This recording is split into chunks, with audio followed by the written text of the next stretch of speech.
This Science of Sport video looks at the BTEC Sport and Exercise Sciences Unit 2 Functional Anatomy, part of the specification. Specifically within the skeletal system, it looks at learning aim D4 ligaments. So the specification asks you to understand the function of ligaments and to understand the location of ligaments in a stabilising and restricting joint movement. So how they do their job, where you might find them. Let's start by having a look at our ankle joint, because actually this is often a joint which suffers when ligaments get damaged. If we go over on our ankle, it's not necessarily a bone break, it's a ligament sprain or a ligament rip or a ligament tear at worst that can be problematic in our. Because this is such a load-bearing joint, so we have our body mass working down through our little tiny ankle joint, through our connection with our feet and the floor, especially if we're performing on uneven ground or ground where others may get in the way. You might stand on somebody's foot. This ankle joint is at huge risk of becoming unstable or being damaged. So this is our ankle joint, our tibia, our fibula, our tarsals, these small short bones that make up our ankle joint. This is the calcaneus, the big sort of heel bone. But what you can see connecting these tarsal bones, so some are hidden behind that white connective tissue, and our tibia and our fibula are these ligaments. So the anterior tibio-talar or talar ligament. And actually that makes sense. Anterior means front, towards the front of the body. Tibio-talar is the tibia, connecting the tibia and the talus, which is again hidden behind the ligaments there. So it's saying it's in the front of the body, it's the ligament that connects the tibia and the talus. We've also got some other ligaments here, the tibiocalcaneal, so it connects the tibia and the calcaneum bone, the calcaneus bone. We've got the other ones, tibio-navicular, so the naviculus is another bone of the ankle. So these all make sense, but you can see these fibrous connective tissue that are intending to stabilize this ankle joint, hold it in place, allow movements that we want from our ankle joint. So typically we want flexion extension. There's an element of lateral movement, so eversion and inversion that we can do at our ankle joint. We certainly don't want exaggerated movements. So when we go over on our ankle, we go too far laterally, and it's often these ligaments that get ripped and torn, and we'll look at that in a little moment. So we've clearly seen the function of ligaments is to give joints stability. They are often short, white, fibrous bands of tough and flexible connective tissue. We don't want them to be taut, we don't want them to be rigid, because they've got to be able to give a bit. Our bodies move, and given the ligaments are found over joints often, we have to have a degree of flexibility in that connective tissue. So we want them to be flexible, but we do want them to be tough. And by that, we don't want them easily to rip. We want them to be protective, to hold our bones in place, to restrict movement to a certain degree. Generally speaking, it depends on the joint and where it is, of course, but many joints, the more ligaments you have at a joint, the more stable it will be. So if we look at our shoulder joint, again, you can see a lot of ligamenture, a lot of white connective tissue, because we've got to hold the head of the humerus into the socket of the shoulder girdle so that it doesn't come out. Again, the hip, you can see these strong ligaments here. And again, our hip does huge, powerful movements, sustains load through our body mass down through our legs. These ligaments have to cope with big, wide ranges of movement whilst being stable. So they've got to be both flexible and stable.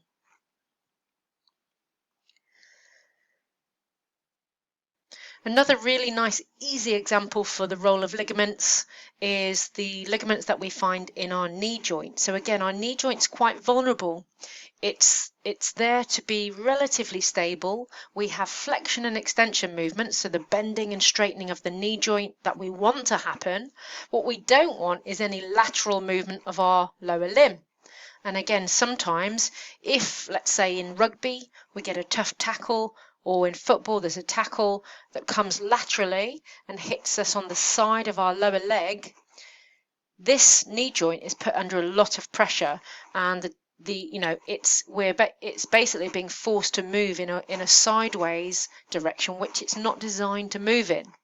So what we find is that these collateral ligaments, so we have ligaments running down the inside and outside of our knee, these collateral ligaments get ripped or get torn. You can just about see behind here these cruciate, so we've got the patella. This is the anterior view of the knee, so the front of the knee. These are the quadriceps. We've got the patella and the patellar tendon. And just behind that patellar tendon, you can see there's a crossover of white ligaments there. These are our cruciate ligaments.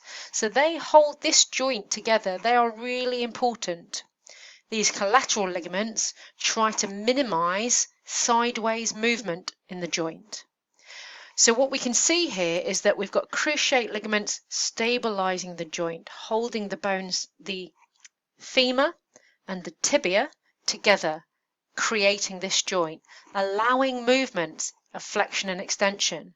So this point here, slightly elastic and flexible to allow certain movements permitted by the joint. Flexion and extension is good within its natural range of movement. What we don't want is lateral movement. So we've got these collateral ligaments trying to prevent or restrict unwanted or unpermitted movements. So whilst ligaments are intended to be flexible to a certain degree to allow normal range of movement that's the joint's designed to allow, sometimes for various reasons some joints are overextended or overflexed, moved beyond their natural range of movement. Common one, if you're a basketball or netball player, is hyperextension of your thumb. So your thumb gets forced back beyond its normal range, and that can basically tear or damage or completely tear or rip slightly some of the ligaments in your thumb, that thumb joint there. Again, if anybody has been in a car accident, you might appreciate that when a car suddenly comes to a stop, that the head jolts forwards and possibly backwards as well. There may be a headrest there, but it certainly can jolt forward quite rapidly, and we get something called whiplash. And the risk there is, apart from any spinal damage in terms of the vertebrae or the spinal cord, is that the ligaments, you've got a lot of ligature up and down the spinal column, that those ligaments get over damaged, overstretched, and then we've got some problems. So hyper extension or hyperflexion, that means bigger than normal, can cause ligament damage. And I was talking earlier about spraining your ankle, of course, and this demonstrates that very specifically. So when a ligament is overstretched, it's called a sprain, and it can be overstretched or torn partially or completely. This would be the example of landing funny, from jumping to catch a ball, stepping on somebody's foot and you go over on your ankle. This ligament out here, so in this case the calcaneofibular ligament, which connects to the calcaneus, that heel bone, and your fibula, this smaller lower limb bone, gets overstretched or ripped, and we know that then we get swelling, we get discomfort, a lot of pain, and we struggle to put load down on it. So you will need to understand that ligaments are designed to stabilize joints, to have a little bit of flexibility, to be quite tough and quite strong, to protect joints, allow certain range of movement, normal range of movement, and try to restrict excessive movement or movement that's not designed to happen at that particular joint.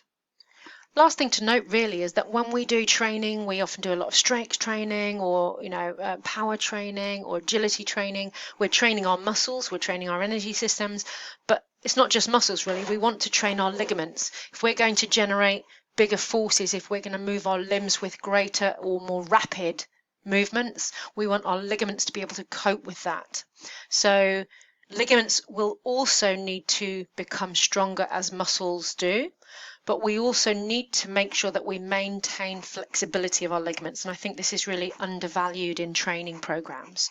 So again, if we want to increase the range of movement, and a golfer is a nice example of that, obviously the bigger this swing can be because their joints allow them to have a big range of movement, when they execute the shot, the greater power that they can generate and the ball will go further. If they are inflexible, if their ligaments are short or their muscles are not stretched, then this will impair their performance. So having flexible but strong ligaments can help your performance and increase your range of movement. We're very guilty, many of us, of having quite sedentary lifestyles, sitting at a desk working, sitting in a car, sitting at the table, sitting on our sofa. And if you think about it, the less you do to maintain, let alone increase your range of movement, the shorter your ligaments will be. And often you can have ligaments going over your hip joint get shorter and shorter and shorter if you sit a lot, and that will cause problems. They can, become very stiff and you will lose range of movement.